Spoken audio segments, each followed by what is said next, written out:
At ito po yung National Highway mga ka-farmlat, at yung ipapakita ko sa inyong property ay nandito sa aking kaliwa. Ayan po, papasukin ko. Of course, may linya ng kuryente dito at may linya ng tubig. Pagbaba ng inyong mga sasakyan din dito ay ito na po yung property. Ayan.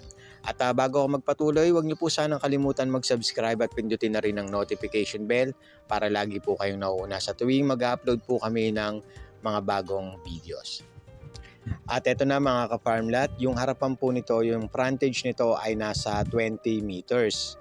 Then, sa unahan, flat po siya at marami rin pong mga nakatanim na puno dito katulad po ng nyog.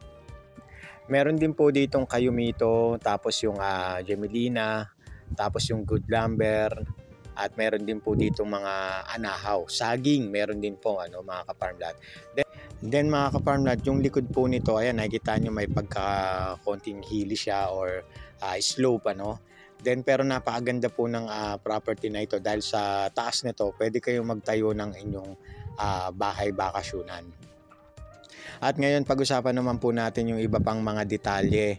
Ang estimated po ng pagpunta dito from Manila hanggang dito sa Lopez, Quezon ay nasa 5 hours po. Depende pa rin po yan mga ka-farmlat kung matatraffic kayo. So yun po. At eto mga ka-farmlat, tuloy-tuloy na po na tayo. At pag-usapan natin yung total area ay 8,823 square meters. TCT title po ito mga ka-farmlat. At buhay po yung may-ari na nakapangalan doon sa title. Ulitin ko lang po, 20 meters po yung frontage nito. Mismong tabi ng kalsada, 8 minutes lang po mula sa town proper ng Lopez, Quezon. Yun nga po, may mga tanim po at flat po dito sa harapan, tapos dun sa likod ay may pagka-slope na po siya. Mamaya makikita po ninyo yung ibang parte, tapusin nyo lamang po yung video ito mga ka-farmlat para makita ninyo or magkaroon kayo ng idea kung ano yung pwede nyong gawin dito sa lote po na ito mga ka-farmlat. At eto na nga mga ka-farmlat yung ibang parte. So ito inaakit ko siya, hindi naman siya nakakahingal at sa ibabaw po nito ay flat.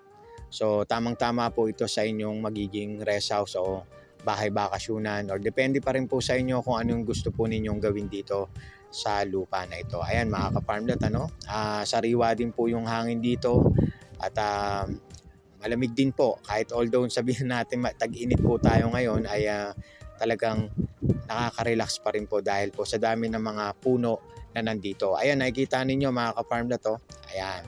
Pero yung bahay na nakita po ninyo dun sa likuran ko, hindi po kasama yun ng property. So kung ano lang po yung nakikita ninyong malinis na yan, ayan po yung sakop, hanggang dun po yan sa dulo. At sa karagdagang impormasyon, tumawag lamang po kayo sa mga numerong naka-flash dyan sa inyong mga screen at mag-set na po tayo ng mga inyong mga tripping. So yan po mga ka-farmlat, maraming salamat sa inyo. Have a nice day po. Ingat po kayong palagi.